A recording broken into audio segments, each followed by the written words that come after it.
আমার ভাই জাহেদ মিয়া আমাদের কটিয়াদি বাজারে টেইলারি কাজ করে। আমার বাইরের দোকান থেকে ফোন দিয়ে নেওয়া হয়েছে। যে মিথ্যা মোবাইল চুরির অপবাদে গাছের সাথে বাইন্দা জ্বলন্ত আগুনে ফুরানো হয়েছে।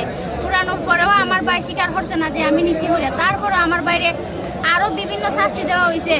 গরম পানি ডালা হয়েছে ফিটের মতো, তারপরে লবণ মরিচের গুঁড়ারে ডালা হয়েছে। তারপরে আমার ভাইয়ে প্রাণ বিকাশায় তাদের হাত থেকে উদ্ধার পাইছে না। তারপরে আমাদের পাশের বাড়ির আমার এক দাদা জিম্মি হয়েতে আমার বাড়ি ছুটাই আনছে, না হইলে এরা আমার বাড়ি জানে মারে ফেলাইতো। স্যার আমার ছেলে টেইলারি কাজ করে, আমি রানীর সাথে ঝগড়া আছে, আমরা বাড়ির মাঝে জায়গা দিয়ে এই কারণে আমার স্বামী বিল হইতে আসলে সোমবার দিন রবিবার দিন রাত টেকা খাওয়াই আগুলো দুপুরে আমার ছেলেরা এইরকম মাইল খাওয়াইছে।